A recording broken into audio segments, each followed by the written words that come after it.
ದೊಡ್ಡಬಳ್ಳಾಪುರ ಮಾರ್ಗವಾಗಿ ಗೌರವಬಿದರಿನ ಈ ಐತಿಹಾಸಿಕವಾದಂತಹ ವಿದುರಾಶ್ವತ್ಥಕ್ಕೆ ಬಂದು ಸ್ವಾಮಿಯ ಪೂಜೆಯನ್ನು ಮಾಡಿ ಆ ವೀರಸೌಧದ ಹುತಾತ್ಮರಿಗೆ ಪುಷ್ಪಾರ್ಚನೆಯನ್ನು ಮಾಡಿ ಇವತ್ತು ವೇದಿಕೆಯ ಮೇಲೆ ಬಂದಿರತಕ್ಕಂಥ ಈ ಕಾರ್ಯಕ್ರಮದ ಮುಖ್ಯ ಭಾಷಣಕಾರರು ನಮ್ಮ ರಾಜ್ಯದ ಅಧ್ಯಕ್ಷರು ಶಾಸಕರು ನಮ್ಮೆಲ್ಲರ ಆತ್ಮೀಯರಾದಂಥ ಬಿ.ವೈ. ವಿಜಯೇಂದ್ರ ಅವರೇ, ವೇದಿಕೆ ಮೇಲೆ ಇರತಕ್ಕಂಥ ಎಲ್ಲ ಮುಖಂಡರುಗಳೇ, ಯಾಕಂದರೆ ಸಮಯದ ಅಭಾವ ಐತೆ.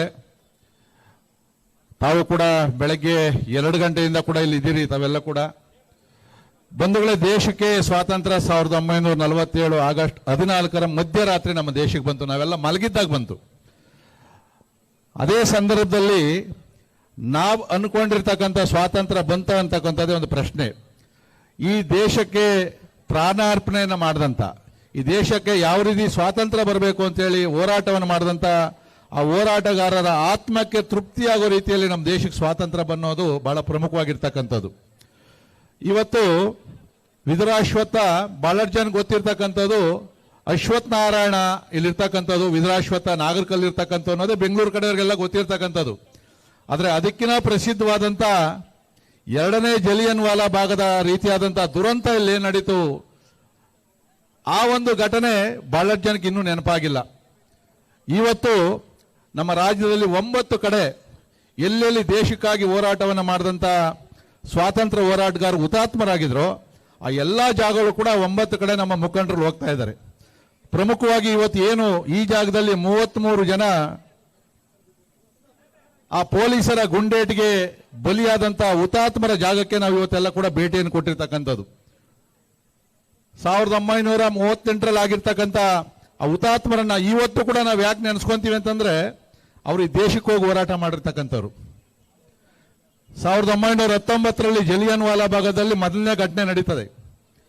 ಪಂಜಾಬ್ನ ಜಲಿಯನ್ ವಾಲಾ ಭಾಗದಲ್ಲಿ ಸಾವಿರಾರು ಜನ ಬ್ರಿಟಿಷರ ವಿರುದ್ಧ ಯಾವ ರೀತಿ ಹೋರಾಟ ಮಾಡಬೇಕು ಅಂತೇಳಿ ಸಭೆ ಸೇರಿದಾಗ ಜನರಲ್ ಡ್ವಯರ್ ಅಂತಕ್ಕಂಥವನು ಏಕಾಏಕಿ ಪೊಲೀಸರನ್ನ ಮಿಲಿಟರಿಯನ್ನ ನುಗ್ಗಿಸಿ ಸಾವಿರಾರು ಜನ ಹೆಂಗಸರು ಮಕ್ಕಳು ಯಾರನ್ನೂ ನೋಡೋದಿಲ್ಲ, ಒಬ್ರು ಹೊರಗಡೆಗೆ ಹೋಗೋಕ್ಕಾಗೋದಿಲ್ಲ. ನೀವು ಅಲ್ಲಿ ಹೋದಾಗ ಗೊತ್ತಾಗ್ತದೆ, ಎಂಟ್ರಿ ಒಂದೇ, ಎಕ್ಸಿಟ್ ಇಲ್ಲೇ ಅಲ್ಲೇ ಬರಬೇಕು. ಆ ಎಂಟ್ರಿನಲ್ಲಿ ನಿಂತ್ಕೊಂಡು ಹೊಡಿತಾರೆ ಅವರೆಲ್ಲ ಕೂಡ, ಯಾರು ಕೂಡ ಉಳಿಯೋದಿಲ್ಲ. ಆ ಘಟನೆ ಮತ್ತೊಂದು ಘಟನೆ ನೆನಪಿಸ್ತಕ್ಕಂಥದ್ದು ನಮ್ಮ ವಿದುರಾಶ್ವತ್ಥದಲ್ಲಿ. ಆ ಆತ್ಮಗಳು ಕೇಳಿದ್ವು, ನಮ್ಗೆ ದೇಶಕ್ಕೆ ಸ್ವಾತಂತ್ರ್ಯ ಬಂತು, ಆದರೆ ಅರ್ಧ ದೇಶವನ್ನು ಕಳ್ಕೊಂಡ್ವಿ ನಾವು. ಅದನ್ನು ಮರ್ತಾ ಬಿಟ್ಟಿದ್ವಿ ನಾವೆಲ್ಲ ಕೂಡ. ಒಂದೊಂದು ಇಂಚಿಗೂ ಕೂಡ ಆ ಸೈನಿಕರು, ಆ ಸ್ವಾತಂತ್ರ್ಯ ಹೋರಾಟಗಾರರು ಹೋರಾಟವನ್ನು ಮಾಡಿದ್ರು. ಯಾವ ಇವತ್ತು ಪಾಕಿಸ್ತಾನ ನಮಗೆ ಮಗ್ಗಲು ಮುಳ್ಳಾಗಿ ಕಾಡ್ತಾ ಇದೆ, ಯಾವ ಸಿಂಧೂ ನದಿಯಿಂದ ನಮ್ಮ ದೇಶಕ್ಕೆ ಹಿಂದೂಸ್ತಾನ ಇಲ್ಲಿ ಇರ್ತಕ್ಕಂಥವ್ರು ಹಿಂದೂಗಳು ಅಂತೇಳಿ ಹೆಸರು ಬಂತು, ಆ ಸಿಂಧೂ ನದಿ ಇರ್ತಕ್ಕಂಥ ಪಾಕಿಸ್ತಾನ ನಮ್ದಲ್ಲ. ಇವತ್ತು 100 ವರ್ಷಗಳ ಹಿಂದೆ ಆಫ್ಘಾನಿಸ್ತಾನ ಒಂದು ಕಾಲದಲ್ಲಿ ಗಾಂಧಾರಿ ಕೌರವರ ತಾಯಿ ಇದ್ದಂಥ ಆ ಆಫ್ಘಾನಿಸ್ತಾನ ಇವತ್ತು ನಮ್ದಲ್ಲ. ಪಕ್ಕದಲ್ಲಿ ಡಾಕೇಶ್ವರಿ ಇದ್ದಂಥ ಬಾಂಗ್ಲಾದೇಶ ಇವತ್ತು ನಮ್ಮಲ್ಲಿಲ್ಲ. ಅಷ್ಟೇಕೆ ನಮಗೆ ದೇಶಕ್ಕೆ ಸ್ವಾತಂತ್ರ್ಯ ಬಂದ ಆದ್ಮೇಲೂ ಕೂಡ 1962ನೇ ಇಸ್ವಿಯಲ್ಲಿ ನಡೆದಂಥ ಚೈನಾ ಯುದ್ಧದಲ್ಲಿ ನೆಹರು ಪ್ರಧಾನಮಂತ್ರಿ ಆಗಿದ್ರು. ಕಪ್ಪು ಚುಕ್ಕಿಯಲ್ಲಿ ಬರೆಯತಕ್ಕಂಥ ಇತಿಹಾಸ ಅದು.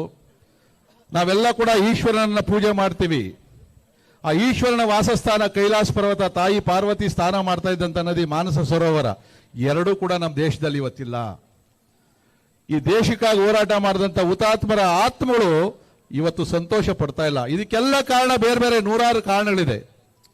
ಇವತ್ತು ಯಾಕೆ ನಾವು ಈ ತಿರಂಗ ಯಾತ್ರೆಯನ್ನು ಮಾಡ್ತಾ ಇದ್ದೀವಿ, ಯಾಕೆ ಪ್ರಧಾನಮಂತ್ರಿಗಳು ಪ್ರತಿ ಮನೆ ಮೇಲೆ ಕೂಡ ರಾಷ್ಟ್ರಧ್ವಜವನ್ನು ಕಟ್ಟಬೇಕು ಅಂತಂದ್ರೆ, ಬಡವನಿಗೂ ರಾಷ್ಟ್ರ ಒಂದೇ, ಶ್ರೀಮಂತನಿಗೂ ಕೂಡ ರಾಷ್ಟ್ರ ಒಂದೇ. ರಾಷ್ಟ್ರದ ಮೇಲೆ ಅತೀವವಾದ ಭಕ್ತಿ ಇರಬೇಕು. ರಾಷ್ಟ್ರದ ವಿಚಾರ ಬಂದಾಗ ನಾವೆಲ್ಲ ಒಂದಾಗಬೇಕು ಅಂತಕ್ಕೋಸ್ಕರನೇ ಹರ್ ತಿರಂಗ ಪ್ರತಿ ಮನೆ ಮೇಲೆ ಕೂಡ ರಾಷ್ಟ್ರಧ್ವಜವನ್ನು ಕಟ್ಟಬೇಕು.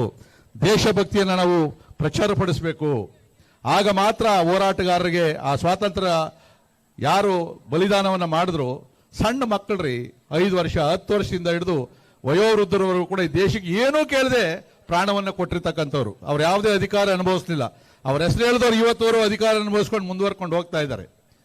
ಅದಕ್ಕೋಸ್ಕರನೇ ಇವತ್ತು ಎಲ್ಲೆಲ್ಲಿ ಈ ತರ ಸ್ವಾತಂತ್ರ್ಯ ಹೋರಾಟಗಾರರು ಇದ್ದಾರೆ ಅವ್ರಿಗೆಲ್ಲರೂ ಕೂಡ ನಾವು ಗೌರವವನ್ನು ಸಲ್ಲಿಸಬೇಕು. ಅವರಿಂದ ಇವತ್ತು ನಾವು ಬದುಕಿರ್ತಕ್ಕಂಥದ್ದು. ಬಹುಶಃ 100 ವರ್ಷ ದೇಶಕ್ಕೆ ಸ್ವಾತಂತ್ರ್ಯ ಬರಲಿಲ್ಲ ಅಂತಂದ್ರೆ ನಾವು ಇನ್ನೇನೇನೋ ಕಳ್ಕೊತಾ ಇದ್ವಿ ನಾವೆಲ್ಲ ಕೂಡ. ಆದರೆ ಸ್ವಾತಂತ್ರ್ಯ ಬಂದಿರೋ ದೇಶವನ್ನು ಉಳಿಸ್ಕೊಂಡು ನಾವೇನಾದ್ರೂ ಹೋರಾಟವನ್ನು ಮಾಡ್ತಾ ಇದ್ದೀವ? ದೇಶದ ಬಗ್ಗೆ ಒಂದು ಕರೆಯನ್ನು ಯಾವೇ ಪಕ್ಷದವ್ರು ಕೊಡಲಿ, ಯಾವುದೇ ಜಾತಿ ಧರ್ಮದವ್ರು ಕರಲಿ, ನಾವು ಹೋಗ್ಬೇಕು. IPL ಕ್ರಿಕೆಟ್ ಅಲ್ಲಿ ಗೆದ್ದಾಗ ಅವ್ರನ್ನ ಸ್ವಾಗತ ಮಾಡಕ್ಕೆ ಲಕ್ಷಾಂತರ ಜನ ಹೋಗಿ ಕಾಲು ತುಳ್ಕೊಂಡು ಸಾಯ್ತೀವಿ. ಇವತ್ತೇನಾದ್ರೂ ಗೌರಿಬಿದನೂರಲ್ಲಿ ಯಾರಣ ಆಂಧ್ರದ ಒಬ್ಬ ಪ್ರಸಿದ್ಧವಾದಂತ ಆಕ್ಟರ್ ಬಂದ ಅಂತ ಹೇಳಿದ್ರೆ ಇಲ್ಲಿ ಅರ್ಧ ಜನ ಇದ್ದ ಆ ಕಡೆ ಓಡೋಗ್ಬಿಡ್ತೀವಿ, ಪಲಾಂಡ್ರ ಆ ಕಡೆ ಬರೋ వచ్చినారంట ಸೂಸ್ತಾಮು ಅಂತ ಹೇಳಿ. ಅರೆ ರಾಷ್ಟ್ರದ ಬಗ್ಗೆ ಭಾಷಣ ಮಾಡ್ತೀವಿ, ಅಲ್ಲಿ ಪೂಜೆ ಮಾಡೋಣ ಅಂತ ಹೇಳಿದ್ರೆ ಬರುವಂತಾರೆ ಎಷ್ಟು ಜನ ಇದೀವಿ ಅನ್ನೋದು ಯೋಚನೆ ಮಾಡಬೇಕಾಗಿರ್ತಕ್ಕಂಥದ್ದು. ಯಾವತ್ತು ನಾವು ನಮ್ಮ ತಾಯಿಯನ್ನು ಮರಿತೀವೋ, ನಮ್ಮ ದೇಶವನ್ನು ಮರಿತೀವೋ, ಸಂಸ್ಕೃತಿಯನ್ನು ಮರಿತೀವೋ, ದೇಶ ಶಾಶ್ವತವಾಗಿ ಹೊರಟೋಗ್ತದೆ. ಆದರೂ ಕೂಡ ಇವತ್ತು ದೇಶ ಉಳಿದಿದೆ ಅಂತೇಳಿ ನಿಮ್ಮಂತ ದೇಶಭಕ್ತಿಯಿಂದ ಇವತ್ತು ಈ ಕಾರ್ಯಕ್ರಮ ಬಂದಿದ್ದೀರಲ್ಲ, ನಿಮ್ಮಂತ ದೇಶಭಕ್ತಿಯಿಂದ ಇವತ್ತು ಕೂಡ ಈ ದೇಶ ಉಳ್ಕೊಂಡಿರ್ತಕ್ಕಂಥದ್ದು. ಆಪರೇಷನ್ ಸಿಂಧೂರ 3 ದಿನದಲ್ಲಿ ಯುದ್ಧ ಮುಗೀತು. ಅನೇಕರು ಪ್ರಶ್ನೆ ಮಾಡ್ತಾರೆ, ಯಾಕೆ 3 ದಿನಕ್ಕೆ ಯುದ್ಧ ಮುಗಿಸ್ಬಿಟ್ರಿ, ತಾಕತ್ತಿಲ್ವಾ ನಿಮ್ಗೆ, ಯಾರು ನಿಮ್ಗೆ ಒತ್ತಡ ಹಾಕಿದ್ದು? 3 ದಿನಕ್ಕೆ ಯುದ್ಧ ಯಾಕೆ ಮುಗೀತು ಅಂದ್ರೆ ನಮ್ಮ ದೇಶ ಶಾಂತಿಪ್ರಿಯವಾದಂಥ ದೇಶ. ನರೇಂದ್ರ ಮೋದಿ ಅವರು ಬೇರೆ ದೇಶದವ್ರಿಗೆ ಹೇಳಿದ್ರು ಉಕ್ರೇನ್ ರಷ್ಯಾದವ್ರಿಗೆ ಯುದ್ಧ ನಿಲ್ಲಿಸ್ರಿ, ಇಸ್ರೇಲ್ ಅವ್ರಿಗೆ ಹೇಳಿದ್ರು ಯುದ್ಧ ನಿಲ್ಲಿಸ್ರಿ ಅಂತೇಳಿ. ನಾವು ಆಕ್ರಮಣ ಮಾಡಿದ್ದು ಯಾರ ಮೇಲೆ? ಯಾವ ಭಯೋತ್ಪಾದಕರಿದ್ರು ಆ ಭಯೋತ್ಪಾದಕರ ಸ್ಥಳಗಳ ಮೇಲೆ ದಾಳಿ ಮಾಡಿದ್ದು, ಪಾಕಿಸ್ತಾನದ ಮಿಲಿಟರಿ ನೆಲೆಗಳ ಮೇಲೆ ದಾಳಿ ಮಾಡಿದ್ದು.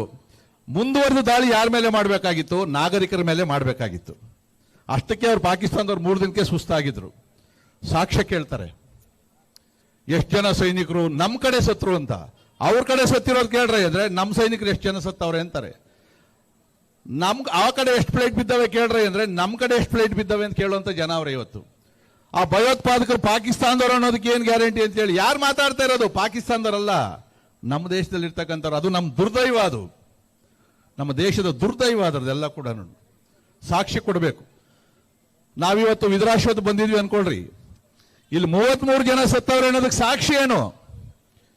ಧರ್ಮಸ್ಥಳದಲ್ಲಿ ಹೆಣ ತೆಗಿಬೇಕಾ? ಯಾರೋ ಹೇಳಿದ್ರು ಅಂತೇಳಿ ಈಗ ಅಲ್ಲಿ ನಡೀತಾ ಇದೆಯಲ್ಲ, ಇರೋ ಹೆಣ್ಣುಗಳು ಆಚೆ ತೆಗಿಯಕ್ಕಾಗ್ತದೆ. ನಂಬಿಕೆ ನಮಗೆ, ಇತಿಹಾಸ ಹೇಳ್ತಾ ಐತೆ. ಇಲ್ಲಿ 33 ಜನ ಇಲ್ಲಿ ಗುಂಡೇಟಿಗೆ ತಿಂದು ಬಲಿಯಾಗಿದ್ದಾರೆ, 106 ಜನ ಏಟ್ ತಿಂದವ್ರೆ ಅಂತೇಳಿ ನಂಬಬೇಕು ನಾವು. ನಮ್ಮ ದೇಶದ ಭಕ್ತರ ಬಗ್ಗೆ, ಅವ್ರ ಬಗ್ಗೆನೇ ಸಂಶಯ ಪಟ್ರೆ, ಸಾವರ್ಕರ್ ಬಗ್ಗೆನೇ ಸಂಶಯ ಪಟ್ರೆ, ಒಂದು ಹೋರಾಟ ಮಾಡದೆ ಒಂದಿನ ಜೈಲ್ಗೆ ಹೋಗಿರೋದೆಲ್ಲ ದೇಶದ ಪ್ರಧಾನಿ ಆಗೋದ್ರು. ನಾವು ಯಾವುದೇ ಪಕ್ಷ ಜಾತಿ ಧರ್ಮವನ್ನು ನೋಡದೆ ದೇಶದ ಪ್ರಶ್ನೆ ಬಂದಾಗ ನಾವೆಲ್ಲ ಭಾರತ್ ಮಾತಾ ಕಿ ಜೈ, ಚುನಾವಣೆ ಬಂದಾಗ ನೀವು ಯಾರಿಗಾದ್ರೂ ಜೈ ಅನ್ಕೊಳ್ರಿ. ಈಗಿದ್ದಾಗ ಮಾತ್ರ ಎಲ್ಲಾ ಪಕ್ಷಗಳು ಉಳಿತವೆ. ಕಾಶ್ಮೀರದಲ್ಲಿ ಯಾವ ಪಕ್ಷ ಐತರಿ? ಕಾಶ್ಮೀರದಲ್ಲಿ ಬಿಜೆಪಿ ಇದೆಯಾ, JDS ಇದೆಯಾ, ಕಾಂಗ್ರೆಸ್ ಇದೆಯಾ? ಅಲ್ಲಿರ್ತಕ್ಕಂಥದ್ದು ಮುಸ್ಲಿಂ ಲೀಗು, ಜಮಾತೆ ಅವರಿರುವಂಥದ್ದು. ನಾಳೆ ಇಲ್ಲೂ ಕೂಡ ನಾವು ಪರಿಸ್ಥಿತಿ ಆಗಬಾರ್ದಲ್ಲ, ದೇಶಭಕ್ತರು ಇರಬೇಕಲ್ವಾ? ಅದಕ್ಕೋಸ್ಕರ ಇವತ್ತು ನಾವು ಮಾಡಿರ್ತಕ್ಕಂಥದ್ದು. ನಮ್ಮ ರವಿನಾರಾಯಣ ರೆಡ್ಡಿ ಅವರು, ಶಶಿಧರ್ ಅವರು ಮತ್ತು ಈ ಗೌರಿಬಿದನೂರು ಮುಖಂಡರು ಪ್ರತಿ ವರ್ಷ 14ನೇ ತಾರೀಕು ಇಲ್ಲಿ ಬಹಳ ದೊಡ್ಡ ಕಾರ್ಯಕ್ರಮ ಮಾಡಿದ್ರು. ನಾನು 2 ಸರಿ ಬಂದಿದ್ದೀನಿ. ಬಹಳ ದೊಡ್ಡ ಕಾರ್ಯಕ್ರಮ, ಸಾವಿರಾರು ಜನ ಸೇರ್ತಾರೆ.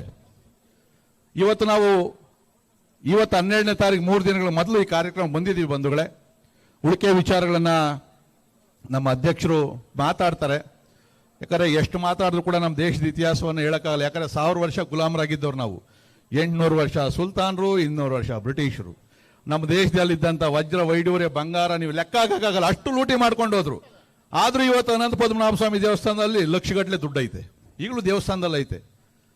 ಎಷ್ಟು ಸಂಪದ್ಭರಿತವಾದ ದೇಶ, ನಮ್ಮ ಕಣ್ಣು ಮುಂದೆ ಲೂಟಿ ಮಾಡ್ಕೊಂಡೋದ್ರೆ ಇನ್ನೆಷ್ಟು ಲೂಟಿ ಮಾಡಕ್ ಬಿಡ್ತೀರಾ ನೀವು? ಎಷ್ಟು ದಿನ ಇರ್ತೀರಿ ನೀವೆಲ್ಲ? ಕೋವಿಡ್ ಅಲ್ಲಿ ಇದ್ದಾಗ ಎಲ್ಲ ಮಕ್ಕಳಿಗೆ ಬಟ್ಟೆ ಹಾಕೊಂಡು ಮನೇಲಿ ಇರ್ಲಿಲ್ವ ನಾವು? ಆಚೆಗೆ ಬಂದಿರ್ಲಿಲ್ಲ. ಎಷ್ಟೋ ಜನ ಸತ್ತೇ ಹೋದ್ರಲ್ವಾ? 10 ವರ್ಷ ಬದುಕೋದ್ರ ಬದಲು 3 ವರ್ಷ ಸಿಂಹಗಳಾಗಿ ಬದುಕಬೇಕು, ದೇಶಕ್ಕಾಗಿ ಬದುಕಬೇಕು. ಇದನ್ನ ತಾವು ಅರ್ಥ ಮಾಡ್ಕೊಳ್ಬೇಕು ಅಂತಕ್ಕಂಥ ಮಾತನ್ನು ಹೇಳಿ ನನ್ನ ಮಾತುಗಳಿಗೆ ವಿರಾಮವನ್ನು ಕೊಡ್ತೀನಿ. ಜೈ ಹಿಂದ್, ಜೈ ಕರ್ನಾಟಕ.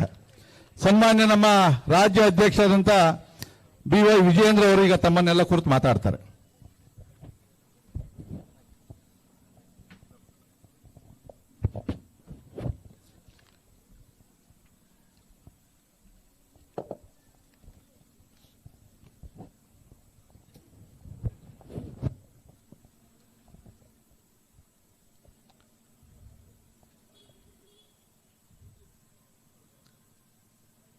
ಚಿಕ್ಕಬಳ್ಳಾಪುರ ಜಿಲ್ಲೆಯ ಗೌರಿಬಿದನೂರು ತಾಲೂಕಿನಲ್ಲಿ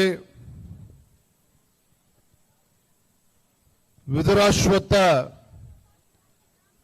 ಈ ಒಂದು ಪವಿತ್ರ ಕ್ಷೇತ್ರದಲ್ಲಿ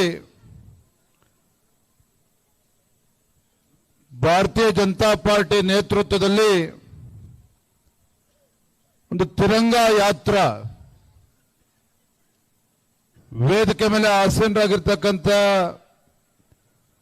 ಚಿಕ್ಕಬಳ್ಳಾಪುರ ಜಿಲ್ಲೆಯ ಅಧ್ಯಕ್ಷ ಇರತಕ್ಕಂಥ ಸೇಕಲ್ ರಾಮಚಂದ್ರ ಗೌಡರವರೇ, ಯಲಹಂಕ ವಿಧಾನಸಭಾ ಕ್ಷೇತ್ರದ ಜನಪ್ರಿಯ ಶಾಸಕರು, ಆತ್ಮೀಯರಾಗಿರ್ತಕ್ಕಂಥ ವಿಶ್ವನಾಥಣ್ಣವರೇ, ದೊಡ್ಡಬಳ್ಳಾಪುರ ವಿಧಾನಸಭಾ ಕ್ಷೇತ್ರದ ಜನಪ್ರಿಯ ಶಾಸಕರು, ರಾಜ್ಯ ಯುವ ಮೋರ್ಚಾದ ಅಧ್ಯಕ್ಷ ಇರತಕ್ಕಂಥ ಆತ್ಮೀಯರಾಗಿರ್ತಕ್ಕಂಥ ಧೀರಜ್ ಮುನ್ರಾಜ್ರವರೇ, ವಿಧಾನ ಪರಿಷತ್ತಿನ ಸದಸ್ಯರು ಆತ್ಮೀಯರಾಗಿರ್ತಕ್ಕಂಥ ರವಿಕುಮಾರ್ ಅವರೇ, ರಾಜ್ಯ ಕಾರ್ಯದರ್ಶಿಗಳಾಗಿರ್ತಕ್ಕಂಥ ತಮ್ಮೇಶ್ ಗೌಡ ಅವರೇ, ಮತ್ತೋರ್ವ ರಾಜ್ಯ ಕಾರ್ಯದರ್ಶಿಗಳು, ಕ್ಷೇತ್ರದ ಜನಪ್ರಿಯ ನಾಯಕರಾಗಿರ್ತಕ್ಕಂಥ ಸಿ ಮುನ್ರಾಜು ಅವರೇ, ಮಾಜಿ ಶಾಸಕರು ಆತ್ಮೀಯರಾಗಿರ್ತಕ್ಕಂಥ ರಾಜಣ್ಣ ಅವರೇ, ಮಾಜಿ ವಿಧಾನ ಪರಿಷತ್ ಸದಸ್ಯರು, ಮಾಜಿ ಶಾಸಕರು ಆತ್ಮೀಯರಾಗಿರ್ತಕ್ಕಂಥ ವೈ ಎ ನಾರಾಯಣಸ್ವಾಮಿ ಅವರೇ, ವೇಣುಗೋಪಾಲ್ ಅವರೇ, ರಾಮಲಿಂಗಪ್ಪನವರೇ, ಮಾಜಿ ಜಿಲ್ಲೆ ಅಧ್ಯಕ್ಷ ಇರ್ತಕ್ಕಂಥ ರವಿನಾರಾಯಣ ರೆಡ್ಡಿ ಅವರೇ, ಬಿ ವಿ ಮಂಜುನಾಥ್ರವರೇ, ಬೆಂಗಳೂರು ಗ್ರಾಮಾಂತರ ಜಿಲ್ಲೆ ಅಧ್ಯಕ್ಷ ಇರ್ತಕ್ಕಂಥ ರಾಮಕೃಷ್ಣಪ್ಪನವರೇ, ನಿರ್ಮಲಮ್ಮನವರೇ, ಭರತ್ ರೆಡ್ಡಿ ಅವರೇ, ಶಶಿಧರ್ ಕುಮಾರ್ ಅವರೇ, ವೇದಿಕೆ ಮೇಲೆ ಆಸೀನರಾಗಿರ್ತಕ್ಕಂಥ ಪಕ್ಷದ ಎಲ್ಲ ಹಿರಿಯ ಮುಖಂಡರೇ, ವೇದಿಕೆ ಮುಂಭಾಗದಲ್ಲಿ ಆಸೀನರಾಗಿರ್ತಕ್ಕಂಥ ಪಕ್ಷದ ಕಾರ್ಯಕರ್ತರೇ, ಶ್ರದ್ಧೆಯ ತಾಯಂದರೇ, ಹಿರಿಯರೇ, ಪತ್ರಿಕಾ ಹಾಗೂ ಮಾಧ್ಯಮದ ಸ್ನೇಹಿತರೇ,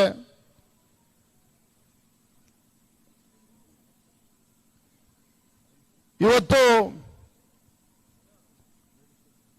ನಮ್ಮ ದೇಶದ ಹೆಮ್ಮೆಯ ಪ್ರಧಾನಮಂತ್ರಿ ನರೇಂದ್ರ ಮೋದಿಜಿಯವರ ಅಪೇಕ್ಷೆಯಂತೆ ಇನ್ನೇನು ಸ್ವಾತಂತ್ರ್ಯೋತ್ಸವದ ಸಂಭ್ರಮದ ಆಚರಣೆನ ಮಾಡ್ತಕ್ಕಂಥ ಶುಭ ಸಂದರ್ಭದಲ್ಲಿ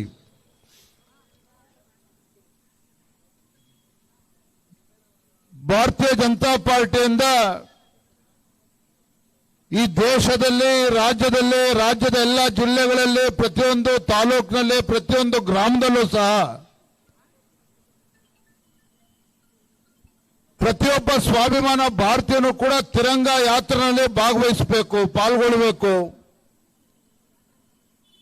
ಸ್ವಾತಂತ್ರ್ಯೋತ್ಸವದ ಸಂಭ್ರಮಾಚರಣೆ ಸಂದರ್ಭದಲ್ಲಿ ಪ್ರತಿಯೊಬ್ಬ ಸ್ವಾಭಿಮಾನಿ ಭಾರತೀಯನ ಮನೆಯ ಮೇಲೂ ಸಹ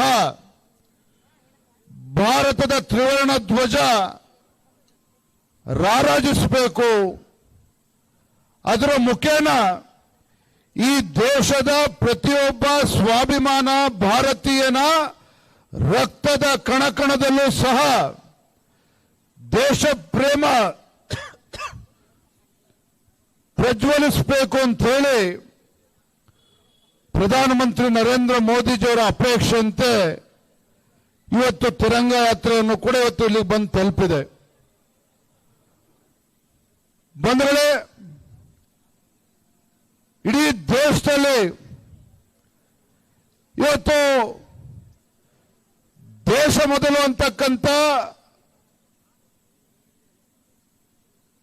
ಒಂದು ನಿಷ್ಠೆಯನ್ನು ಇಟ್ಕೊಂಡು ದೇಶದ ಬಗ್ಗೆ, ಭಾರತದ ಬಗ್ಗೆ ಒಂದು ಅಪಾರವಾಗಿರ್ತಕ್ಕಂಥ ಪ್ರೇಮವನ್ನು ಇಟ್ಕೊಂಡು ಭಾರತ್ ಮಾತಾ ಕಿ ಜೈ ಅಂತಕ್ಕಂಥ ಘೋಷಣೆಯೊಂದಿಗೆ ಜಯಘೋಷವನ್ನು ಕೂಗ್ತಕ್ಕಂಥ ಯಾವ್ದಾರ ರಾಜಕೀಯ ಪಕ್ಷ ಭಾರತದಲ್ಲಿದ್ರೆ ಅದು ನಮ್ಮ ಭಾರತೀಯ ಜನತಾ ಪಾರ್ಟಿ ಅಂತಕ್ಕಂಥದ್ದನ್ನ ಹೆಮ್ಮೆಯಿಂದ ಹೇಳೋದಕ್ಕೆ ಇಚ್ಛಪಡ್ತೇನೆ. ಬಂಧುಗಳೇ, ದೇಶ ಮೊದಲು ಅಂತಕ್ಕಂಥ ಶ್ರೇಷ್ಠ ಸಂದೇಶವನ್ನ ಕೊಟ್ಟಿರ್ತಕ್ಕಂಥದ್ದು ನಮ್ಮ ಹೆಮ್ಮೆಯ ಭಾರತೀಯ ಜನತಾ ಪಾರ್ಟಿ. ಬಂಧುಗಳೇ, ಇವತ್ತು ಭಾರತಕ್ಕೆ ಭವಿಷ್ಯ ಇಲ್ಲ. ಭಾರತದಲ್ಲಿ ಒಂದು ಭ್ರಷ್ಟಾಚಾರ ರಹಿತ ಆಡಳಿತನ ಕೊಡೋದಕ್ಕೆ ಸಾಧ್ಯ ಇಲ್ಲ. ಭಾರತಕ್ಕೆ ಉಜ್ವಲ ಭವಿಷ್ಯ ಇಲ್ಲ ಅಂತ ಹೇಳಿ ಈ ದೇಶದ ಕೋಟಿ ಕೋಟಿ ಯುವಜನತೆ ಕಂಗಾಲಾಗಿದ್ದಾಗ ಭಾರತಕ್ಕೂ ಕೂಡ ಒಂದು ಉಜ್ವಲ ಭವಿಷ್ಯ ಇದೆ, ಭಾರತದಲ್ಲೂ ಕೂಡ ಒಂದು ಭ್ರಷ್ಟಾಚಾರ ರಹಿತ ಆಡಳಿತವನ್ನು ಕೊಡೋದಕ್ಕೆ ಸಾಧ್ಯ ಇದೆ, ಭಾರತವು ಕೂಡ ಜಗತ್ತಿನಲ್ಲಿ ಅಭಿವೃದ್ಧಿಯೊಂದಿಗೆ ಜಗತ್ತಿನ ಅಗ್ರಗಣ್ಯ ರಾಷ್ಟ್ರಗಳ ಸಾಲಿನಲ್ಲಿ ತೆಗೆದುಕೊಂಡು ಹೋಗ್ತಕ್ಕಂಥ ಶಕ್ತಿ ಭಾರತಕ್ಕಿದೆ ಅಂತೇಳಿ ತೋರಿಸ್ಕೊಟ್ಟಿರ್ತಕ್ಕಂಥ ನಾಯಕ ಯಾರಪ್ಪ ಅಂತ ಹೇಳಿದ್ರೆ ನಮ್ಮ ಹೆಮ್ಮೆಯ ಪ್ರಧಾನಮಂತ್ರಿ ನರೇಂದ್ರ ಮೋದಿಜಿಯವರು.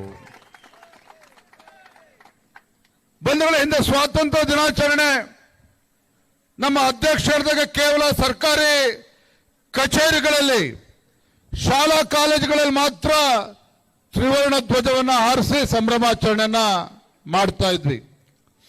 ಆದ್ರೆ ನಮ್ಮ ಪ್ರಧಾನಿಗಳ ಅಪೇಕ್ಷೆ ಯಾವ ವೀರ ಯೋಧರ ಸ್ವಾತಂತ್ರ್ಯ ಹೋರಾಟಗಾರರ ಪರಿಶ್ರಮದಿಂದ, ಯಾವ ಸ್ವಾತಂತ್ರ್ಯ ಹೋರಾಟಗಾರರು ತಮ್ಮ ಪ್ರಾಣವನ್ನು ಕೂಡ ಲೆಕ್ಕಿಸದೆ ಇವತ್ತು ದೇಶಕ್ಕೋಸ್ಕರ ಸ್ವಾತಂತ್ರ್ಯಕ್ಕೋಸ್ಕರ ವೀರ ಮರಣವನ್ನು ಹೊಂದಿರತಕ್ಕಂಥ ಕೋಟಿ ಕೋಟಿ ಸ್ವಾತಂತ್ರ್ಯ ಹೋರಾಟಗಾರರನ್ನ ನಾವು ನೆನಪು ಮಾಡ್ಕೋಬೇಕು, ಅವರಿಗೆ ಗೌರವವನ್ನು ಕೊಡಬೇಕು, ಅವರಿಗೆ ನಾವು ನಮ್ಮ ಮುಂದಿನ ಯುವ ಪೀಳಿಗೆಗೂ ಸಹ ಅವರ ಕೊಡುಗೆಯನ್ನ, ಅವರ ತ್ಯಾಗವನ್ನ, ಅವರ ಬಲಿದಾನವನ್ನ ನೆನಪು ಮಾಡಿಕೊಡ್ಬೇಕು ಅಂತ ಹೇಳಿ ಪ್ರಧಾನಮಂತ್ರಿಗಳು ಇವತ್ತು ತಿರಂಗ ಯಾತ್ರೆ ಮಾಡಬೇಕು ಅಂತ ಹೇಳಿ ಕರೆಯನ್ನ ಕೊಟ್ಟಿರ್ತಕ್ಕಂಥದ್ದು.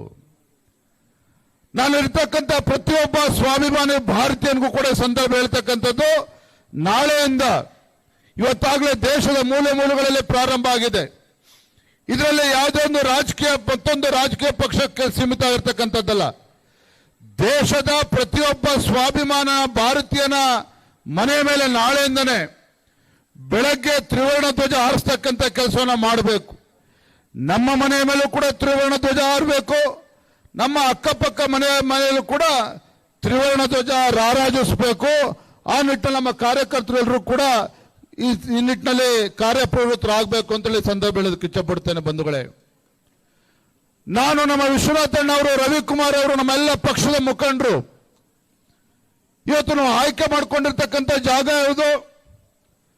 ಚಿಕ್ಕಬಳ್ಳಾಪುರ ಜಿಲ್ಲೆಯ ಗೌರಿಬಿದನೂರು ತಾಲೂಕಿನ ವಿದುರಾಶ್ವತ್ಥದಲ್ಲಿ ನಾವು ಇವತ್ತೇನು ಸ್ವಾತಂತ್ರ್ಯ ಪೂರ್ವದಲ್ಲಿ 1938ರಲ್ಲಿ ಏನು ಬ್ರಿಟಿಷರ ಗುಂಡಿಗೆ ಬಲಿಯಾಗಿದ್ರು 33 ಜನ, ಬ್ರಿಟಿಷರ ಗುಂಡಿಗೆ ಬಲಿಯಾಗಿದ್ದಂತ ಈ ಒಂದು ಕ್ಷೇತ್ರಕ್ಕೆ ಬಂದು ಸ್ಮಾರಕಕ್ಕೆ ಗೌರವವನ್ನು ಸಲ್ಲಿಸಿ ನಮ್ಮ ಈ ಇವತ್ತೇನು ಸ್ವಾತಂತ್ರ್ಯ ಸಂಗ್ರಾಮದಲ್ಲಿ ಪಾಲ್ಗೊಂಡಿರ್ತಕ್ಕಂಥ ಆ ಹಿರಿಯರನ್ನ ಗೌರವ ಕೊಡ್ತಕ್ಕಂಥ ಕೆಲಸ ನಾವು ಎಲ್ಲರೂ ಕೂಡ ಮಾಡಿದ್ದೇವೆ. ಬಂಧುಗಳೇ, ಯಾರು ಇತಿಹಾಸವನ್ನ ಮರೀತಾರೆ ಆ ಇತಿಹಾಸ ಮರುಕಳಿಸ್ತದೆ ಅಂತ ಹೇಳ್ತಾರೆ. ಇವತ್ತು ಸ್ವಾತಂತ್ರ್ಯ ಅಷ್ಟು ಸುಲಭವಾಗಿ ನಮ್ಮ ದೇಶಕ್ಕೆ ಬಂದಿರತಕ್ಕಂಥದ್ದಲ್ಲ. ಇವತ್ತು ನಮ್ಮ ಹಿರಿಯರು ಯಾವ ಒಂದು ಅಪೇಕ್ಷೆನ ಪಡೆದೇನೆ ಇವತ್ತು ಭಾರತದಲ್ಲಿರ್ತಕ್ಕಂಥ ಮುಂದಿನ ಪೀಳಿಗೆ ಸಂತೋಷವಾಗಿರಬೇಕು, ನೆಮ್ಮದಿಯಿಂದ ಇರಬೇಕು ಅಂತೇಳಿ ತಮ್ಮ ಪ್ರಾಣದ ಹಂಗನ್ನ ತೊರೆದು ಇವತ್ತು ಹೋರಾಟ ಮಾಡಿ ಬ್ರಿಟಿಷರ ಗುಂಡಿಗೆ ಬಲಿಯಾಗಿ ಇವತ್ತು ನಮ್ಮ ಭಾರತಕ್ಕೆ ಸ್ವಾತಂತ್ರ್ಯ ತಂದು ಕೊಟ್ಟಿರ್ತಕ್ಕಂಥದ್ದು. ಇಂಥ ಪವಿತ್ರ ಸ್ವಾತಂತ್ರ್ಯವನ್ನ ಇವತ್ತು ನಾವು ಯಾವ ರೀತಿ ಸ್ವಾತಂತ್ರ್ಯ ದೇಶಕ್ಕೆ ಬಂದು ಒದಗಿದೆ, ಆ ಸ್ವಾತಂತ್ರ್ಯವನ್ನ ಆ ತಂದು ಕೊಟ್ಟಿರ್ತಕ್ಕಂಥ ವೀರ ಯೋಧರನ್ನ ನಾವು ಸ್ಮರಣೆ ಮಾಡ್ಕೊಳ್ಳದೆ ಹೋದ್ರೆ ಆ ಭಗವಂತನು ಕೂಡ ನಮ್ಗೆ ಮೆಚ್ಚೋದಕ್ಕೆ ಸಾಧ್ಯ ಇಲ್ಲ. ಆಪರೇಷನ್ ಸಿಂಧೂರ್ ಬಗ್ಗೆ ಉಲ್ಲೇಖ ಮಾಡಿದ್ರು ವಿಶ್ವನಾಥಣ್ಣ ಅವರು. ಯಾವ ಕಾಶ್ಮೀರದಲ್ಲಿ ಉಗ್ರರ ಅಟ್ಟಹಾಸದಿಂದ ಅಲ್ಲಿ ಲಕ್ಷಾಂತರ ಯೋಧರು ಭಾರತೀಯರ ಮಾರಣ ಹೋಮ ಆಗ್ತಾ ಇತ್ತು. ಕೇಂದ್ರದಲ್ಲಿ ಭಾರತೀಯ ಜನತಾ ಪಾರ್ಟಿ ಕೇಂದ್ರದ ಅಧಿಕಾರಕ್ಕೆ ಬಂದ ನಂತರದಲ್ಲಿ ಕಾಶ್ಮೀರದಲ್ಲಿ ಉಗ್ರಗಾಮಿಗಳ ಅಟ್ಟಹಾಸಕ್ಕೆ ಇವತ್ತೇನು ಬಲಿ ತೆಗೆದುಕೊಳ್ತಾ ಇದ್ರು. ಆ ಆರ್ಟಿಕಲ್ 370 ಏನ್ ಹೇಳ್ತಾ ಇದ್ರು ಕಾಂಗ್ರೆಸ್ನವರು? ಆರ್ಟಿಕಲ್ 370 ತೆಗೆದುಹಾಕಿದ್ರೆ ರಕ್ತ ದೋಕುಳಿ ಹರಿತದೆ ಇಡೀ ದೇಶದಲ್ಲಿ ಅಂತ ಹೇಳಿ ಕಾಂಗ್ರೆಸ್ ಪಕ್ಷದವರು ಮಾತನಾಡ್ತಾ ಇದ್ರು. ಆದ್ರೆ ಯಾವ ಆರ್ಟಿಕಲ್ 370 ಹಿಂದೂಗಳ ಹತ್ಯೆ ಆಗ್ತಾ ಇತ್ತು, ನಮ್ಮ ಯೋಧರು ಬಲಿ ತೆಗೆದುಕೊಳ್ತಕ್ಕಂಥ ಕೆಲಸ ಆಗ್ತಾ ಇತ್ತು. ಭಾರತೀಯ ಜನತಾ ಪಾರ್ಟಿ ನರೇಂದ್ರ ಮೋದಿಜಿಯವರು ಪ್ರಧಾನಮಂತ್ರಿ ಆದ ನಂತರದಲ್ಲಿ ಉಕ್ಕಿನ ಮನುಷ್ಯ ಎಂದೇ ಖ್ಯಾತಿಯಾಗಿರ್ತಕ್ಕಂಥ ಅಮಿತ್ ಶಾ ಜಿಯವರು ಗೃಹ ಸಚಿವರ ಅವರ ನೇತೃತ್ವದಲ್ಲಿ ಆ ಆರ್ಟಿಕಲ್ 370ನ ಕಿತ್ತೊಗಿತಕ್ಕಂತ ಕೆಲಸ ಮಾಡಿದ್ರು. ಒಂದು ರಕ್ತ ಹನಿನೂ ಕೂಡ ಬೀಳದ ರೀತಿಯಲ್ಲಿ ಆರ್ಟಿಕಲ್ 370ನ ತೆಗೆದುಹಾಕಿದ್ರು. ಇಡೀ ಜಗತ್ತು ಆಶ್ಚರ್ಯವಾಗಿ ನೋಡ್ತಾ ಇತ್ತು. ಯಾವ ಪಹಲ್ಗಾಮ್ನಲ್ಲಿ ಉಗ್ರರ ಅಟ್ಟಹಾಸಕ್ಕೆ ಭಾರತೀಯರ ಮಾರಣ ಹೋಮ ಆಯಿತು. ಈ ದೇಶದ ಪ್ರಧಾನಮಂತ್ರಿ ನರೇಂದ್ರ ಮೋದಿಜಿಯವರು ಇವತ್ತು ಯಾವ ಉಗ್ರರ ಅಟ್ಟಹಾಸಕ್ಕೆ ಮಟ್ಟ ಹಾಕಬೇಕು ಅಂತ ಹೇಳಿ ಏನು ನಮ್ಮ ವೀರ ಯೋಧರ ಹೊತ್ತು ಪಹಲ್ಗಾಮ್ ವಿರುದ್ಧ ಏನು ಪ್ರತಿಕಾರವನ್ನು ತೀರಿಸಬೇಕು ಅಂತ ಹೇಳಿ ಆಪರೇಷನ್ ಸಿಂಧೂರಿನ ಮುಖೇನ ಪಾಕಿಸ್ತಾನದ ಒಳಗಡೆ ಹೊಕ್ಕಿ ಅಲ್ಲಿದ್ದಂತ ಉಗ್ರಗಾಮಿಗಳ ಅಡಗು ತಾಣವನ್ನು ಸಂಪೂರ್ಣವಾಗಿ ನಾಶ ಮಾಡಿ ಬಂದ್ರು. ನಮ್ಮ ವೀರ ಯೋಧರು ಸಂಪೂರ್ಣವಾಗಿ ನಾಶ ಮಾಡಿ ಬಂದ್ರು. ಇದು ಇವತ್ತಿನ ಭಾರತ. ಯಾವುದೇ ದೇಶದ್ರೋಹಿಗಳು, ದುಷ್ಟ ಶಕ್ತಿಗಳು, ವಿದೇಶದಲ್ಲಿರ್ತಕ್ಕಂಥ ದೇಶದ್ರೋಹಿಗಳು ಭಾರತದ ಮೇಲೆ ಆಕ್ರಮಣ ಮಾಡಿದ್ರೆ, ಭಾರತದ ಮೇಲೆ ಷಡ್ಯಂತ್ರ ಮಾಡಿದ್ರೆ ನಮ್ಮ ಯೋಧರು ಸುಮ್ಮನೆ ಕೂರೋದಿಲ್ಲ. ನಮ್ಮ ಯೋಧರು ಯಾವ ತೀರ್ಮಾನವನ್ನು ಬೇಕಾದ್ರೂ ಮಾಡ್ತಾರೆ. ಎಷ್ಟು 100 ಕಿಲೋಮೀಟರ್ ಬೇಕಾದ್ರೂ ಒಳಗೆ ಹೋಗಿ ಆ ದುಷ್ಟ ಶಕ್ತಿಗಳನ್ನ ಸದೆಬಡತಕ್ಕಂಥ ಕೆಲಸ ಮಾಡ್ತಾರೆ ಅನ್ನೋದನ್ನ ಆಪರೇಷನ್ ಸಿಂಧೂರಲ್ಲಿ ನಮ್ಮ ವೀರ ಯೋಧರು ತೋರಿಸ್ಕೊಟ್ಟಿದ್ದಾರೆ. ಬಂಧುಗಳೇ, ನಾವು ಯಾವುದು ಕೂಡ ಮರೆಯೋದಕ್ಕೆ ಸಾಧ್ಯ ಇಲ್ಲ, ಮರಿಬಾರದು. ಅದರಲ್ಲೂ ಕೂಡ ಸ್ವಾತಂತ್ರ್ಯ ಇವತ್ತು ಸ್ವಾತಂತ್ರ್ಯೋತ್ಸವ ಆಚರಣೆ ಮಾಡ್ತಕ್ಕಂಥ ಸಂದರ್ಭದಲ್ಲಿ ನಾವು ಎಲ್ಲವನ್ನೂ ಕೂಡ ಇವತ್ತು ಇಡ್ಕೋಬೇಕಾಗ್ತದೆ. ನಾನು ಈ ವೇದಿಕೆ ಮೂಲಕ ರಾಜಕಾರಣವನ್ನು ಮಾತನಾಡೋದಕ್ಕೆ ಹೋಗೋದಿಲ್ಲ. ಬಹುಶಃ ಬ್ರಿಟಿಷರಿಂದ ಬಳುವಳಿಯಾಗಿ ಬಂದಿರತಕ್ಕಂಥ ಒಂದು ಪಕ್ಷಕ್ಕೆ ಬಳುವಳಿಯಾಗಿ ಬಂದಿರತಕ್ಕಂಥದ್ದೇನು ಅಂತ ಹೇಳಿದ್ರೆ ಇವತ್ತು ಜಾತಿಗಳ ಮಧ್ಯೆ ವಿಷಬೀಜನ ಬಿತ್ತಕ್ಕಂಥ ಕೆಲಸ ಕೆಲವು ರಾಜಕೀಯ ಪಕ್ಷಗಳು ಮಾಡ್ತಾರೆ. ಆದರೆ ಭಾರತೀಯ ಜನತಾ ಪಾರ್ಟಿ ಇವತ್ತು ಕೋವಿಡ್ ಸಂದರ್ಭದಲ್ಲೂ ನೀವು ನೋಡಿದಿರಿ ಯಾವ ರೀತಿ ಕೋವಿಡ್ ಸಂದರ್ಭದಲ್ಲೂ ಕೂಡ ನಮ್ಮ ಎಲ್ಲ ಕಾರ್ಯಕರ್ತರು ದೇಶಾದ್ಯಂತ ನಮ್ಮ ರಾಜ್ಯದಲ್ಲೂ ಕೂಡ ಆ ಬಡವರಿಗೆ ಇವತ್ತು ಅವ್ರಿಗೆ ಸಹಕಾರನ ಕೊಡ್ತಕ್ಕಂಥ ಕೆಲಸ ಮಾಡಿದ್ರು, ತುತ್ತು ಅನ್ನವನ್ನು ಕೊಡ್ತಕ್ಕಂಥ ಕೆಲಸ ಮಾಡಿದ್ರು. ಇವೆಲ್ಲವನ್ನೂ ಕೂಡ ನೆನ್ಪಿಡ್ಕೋಬೇಕಾಗ್ತದೆ. ಯಾಕೆ ಅಂತ ಹೇಳಿದ್ರೆ ಈ ದೇಶದಲ್ಲಿ ಯಾವುದೇ ಕ್ಲಿಷ್ಟಕರ ಸಂದರ್ಭ ಬಂದಾಗಲೂ ಸಹ ನಾವು ರಾಜಕೀಯ ಪಕ್ಷದ ಕಾರ್ಯಕರ್ತರನ್ನ ಮರೆತು ಅವೆಲ್ಲವನ್ನು ಕೂಡ ಬದಿಗಿಟ್ಟು ನಾವು ದೇಶ ಮೊದಲು ಅಂತಕ್ಕಂಥ ಧ್ಯೇಯದೊಂದಿಗೆ ಈ ದೇಶ ಸೇವೆನ ಮಾಡ್ತಕ್ಕಂಥ ಪ್ರಾಮಾಣಿಕವಾಗಿರ್ತಕ್ಕಂಥ ದೇಶಭಕ್ತ ಕಾರ್ಯಕರ್ತ ಭಾರತೀಯ ಜನತಾ ಪಾರ್ಟಿ ಕಾರ್ಯಕರ್ತರು ನಾವೆಲ್ಲರೂ ಕೂಡ ಇದ್ದೇವೆ. ನರೇಂದ್ರ ಮೋದಿಜಿ ನಾಯಕತ್ವದ ಭಾರತೀಯ ಜನತಾ ಪಾರ್ಟಿನಲ್ಲಿ ನಾವೆಲ್ಲರೂ ಕೂಡ ಈ ಪಕ್ಷದ ಕಾರ್ಯಕರ್ತರು ಅಂತ ಕೂಡ ಹೇಳೋದಕ್ಕೆ ನಮ್ಮೆಲ್ಲರೂ ಕೂಡ ಹೆಮ್ಮೆ ಅನಿಸುತ್ತೆ ಬಂಧುಗಳೇ. ಹಾಗಾಗಿ ನಾನು ಇಷ್ಟು ಮಾತ್ರ ಸಂದರ್ಭದಲ್ಲಿ ಹೇಳ್ತೇನೆ, ನಾನು ರಾಜ್ಯದ ಅಧ್ಯಕ್ಷನಾಗಿ ಮೊದಲ ಬಾರಿಗೆ ಭಾಗಕ್ಕೆ ಬಂದಂತ ಸಂದರ್ಭದಲ್ಲಿ ಇಷ್ಟೊಂದು ದೊಡ್ಡ ಸಂಖ್ಯೆಯಲ್ಲಿ ಇವತ್ತು ನಮ್ಮ ಎಲ್ಲ ಯುವಕ ಮಿತ್ರರು ಬೆಂಗಳೂರು ಬ್ಯಾಟರಾಯನಪುರ ತಮ್ಮೇಶ್ ಗೌಡರ ನೇತೃತ್ವದಲ್ಲಿ ನಮ್ಮ ತಿರಂಗ ಯಾತ್ರಾ ಪ್ರಾರಂಭ ಆಗಿ ತದನಂತರದಲ್ಲಿ ನಮ್ಮ ಯಲಹಂಕಾಗೆ ಬಂದು ಅಲ್ಲೂ ಕೂಡ ವಿಶ್ವನಾಥಣ್ಣ ಅವರ ನೇತೃತ್ವದಲ್ಲಿ ಅಲ್ಲೂ ಕೂಡ ನೂರಾರು ಸಾವಿರಾರು ಸಂಖ್ಯೆಯಲ್ಲಿ ಅಲ್ಲೂ ಕೂಡ ಕಾರ್ಯಕರ್ತರು ಈ ತಿರಂಗ ಯಾತ್ರೆಯಲ್ಲಿ ಭಾಗವಹಿಸಿದ್ರು. ಅದೇ ರೀತಿ ಚಿಕ್ಕಬಳ್ಳಾಪುರ ಜಿಲ್ಲೆ ಬಂದ ಮೇಲೆ ನಮ್ಮ ಜಿಲ್ಲೆಯ ಅಧ್ಯಕ್ಷರ ನೇತೃತ್ವದಲ್ಲಿ ಇವತ್ತು ರಾಮಚಂದ್ರ ಗೌಡರು, ಅದೇ ರೀತಿ ಮುನಿರಾಜ್ ಅವರು, ಅದೇ ರೀತಿ ನಮ್ಮೆಲ್ಲ ಹಿಂದಿನ ಅಧ್ಯಕ್ಷರಾಗಿರ್ತಕ್ಕಂಥ ರಾಮಲಿಂಗಪ್ಪನವರು, ಎಲ್ಲ ನಮ್ಮ ಪಕ್ಷದ ಮುಖಂಡರು, ರವಿನಾರಾಯಣ ರೆಡ್ಡಿ ಅವರು ಇರ್ಬೋದು, ಅದೇ ಎಲ್ಲ ನಮ್ಮ ಪಕ್ಷದ ಮುಖಂಡರು, ವೇಣುಗೋಪಾಲ್ ಅವರು ಎಲ್ಲರ ನೇತೃತ್ವದಲ್ಲಿ ಇವತ್ತು ತಿರಂಗ ಯಾತ್ರೆ ಮೂಲಕ ತಿರಂಗ ಯಾತ್ರೆನ ಯಶಸ್ವಿ ಮಾಡ್ತಕ್ಕಂಥ ಕೆಲಸ ಮಾಡಿದ್ದಾರೆ. ನಾನು ಮತ್ತೊಮ್ಮೆ ಸಂದರ್ಭ ಹೇಳ್ತಕ್ಕಂಥದ್ದು, ರಾಜ್ಯದ ಅಧ್ಯಕ್ಷನಾಗಿ ನಮ್ಮೆಲ್ಲರ ಕರ್ತವ್ಯ ಇದೆ, ನಮ್ಮ ಕಾರ್ಯಕರ್ತರ ಕರ್ತವ್ಯ ಇದೆ. ನಮ್ಮ ಹೆಮ್ಮೆಯ ಪ್ರಧಾನಮಂತ್ರಿ ನರೇಂದ್ರ ಮೋದಿಜಿಯವರು ಕರೆ ಕೊಟ್ಟಿರ್ತಕ್ಕಂಥ ಸಂದರ್ಭದಲ್ಲಿ ನಾಳೆಯಿಂದ ಪ್ರತಿಯೊಬ್ಬರ ಮನೆಯ ಮೇಲೂ ಸಹ ಭಾರತದ ನಮ್ಮ ತಿರಂಗ ಧ್ವಜ ರಾರಾಜಿಸಬೇಕು. ಆ ನಿಟ್ಟಿನಲ್ಲಿ ತಾವೆಲ್ಲರೂ ಕೂಡ ಕಾರ್ಯಪ್ರವೃತ್ತರು ಆಗಬೇಕು. ಆ ತಿರಂಗ ಯಾತ್ರೆನ ಆ ಧ್ವಜವನ್ನು ಹಾರಿಸಿ ಅದನ್ನ ಸೆಲ್ಫಿಯನ್ನು ತೆಗೆದುಕೊಂಡು ಸೋಷಿಯಲ್ ಮೀಡಿಯಾದಲ್ಲೂ ಕೂಡ ಅಪ್ಲೋಡ್ ಮಾಡ್ತಕ್ಕಂಥ ಕೆಲಸವನ್ನು ಕೂಡ ಮಾಡಬೇಕು. ಹಾಗಾಗಿ ಒಂದು ಸಂದೇಶ ಇವತ್ತು ದೇಶಭಕ್ತರ ಪಕ್ಷ ಅಂತ ಹೇಳಿದ್ರೆ ಭಾರತೀಯ ಜನತಾ ಪಾರ್ಟಿ ಅನ್ನೋ ಸಂದೇಶನೂ ಕೂಡ ಅದ್ರ ಮುಖ್ಯನ ಹೋಗ್ಬೇಕು ಅನ್ನೋ ಮಾತನ್ನು ಹೇಳ್ತಾ ತುಂಬಾ ಸಂತೋಷ ಆಗಿದೆ. ಇಷ್ಟೊಂದು ದೊಡ್ಡ ಸಂಖ್ಯೆಯಲ್ಲಿ ನಾವೆಲ್ಲ ಪಕ್ಷದ ಕಾರ್ಯಕರ್ತರು, ಅಭಿಮಾನಿಗಳು, ದೇಶಾಭಿಮಾನಿಗಳು ತಾವೆಲ್ಲರೂ ಕೂಡ ಈ ಕಾರ್ಯಕ್ರಮ ಭಾಗವಹಿಸುತ್ತೆ. ವಂದಿಸಿ ನಿಮ್ಮೆಲ್ಲರ ಪ್ರೀತಿ ವಿಶ್ವಾಸಕ್ಕೆ ಋಣಿಯಾಗಿದ್ದೇನೆ ಅನ್ನೋ ಮಾತನ್ನ ಹೇಳ್ತಾ ತಮ್ಮೆಲ್ಲರೂ ಕೂಡ ವಂದಿಸಿ ನನ್ನ ಮಾತನ್ನು ಮುಗಿಸ್ತೇನೆ. ಬಲೋ ಭಾರತ್ ಮಾತಾ ಕಿ, ಬಲೋ ಭಾರತ್ ಮಾತಾ ಕಿ. ದೇಶದ ಹೆಮ್ಮೆಯ ಪ್ರಧಾನಮಂತ್ರಿ ನರೇಂದ್ರ ಮೋದಿಜಿ ಅವರಿಗೆ, ದೇಶದ ಹೆಮ್ಮೆಯ ಪ್ರಧಾನಮಂತ್ರಿ ನರೇಂದ್ರ ಮೋದಿಜಿ ಅವರಿಗೆ ಬಲೋ ಭಾರತ್ ಮಾತಾ ಕಿ. ಬಂಧುಗಳೇ, ದೇಶಾಭಿಮಾನ ದೇಶ ಪ್ರೇಮವನ್ನ ಯಾವ ರೀತಿ ನಾವು ಬೆಳೆಸ್ಕೋಬೇಕಂತ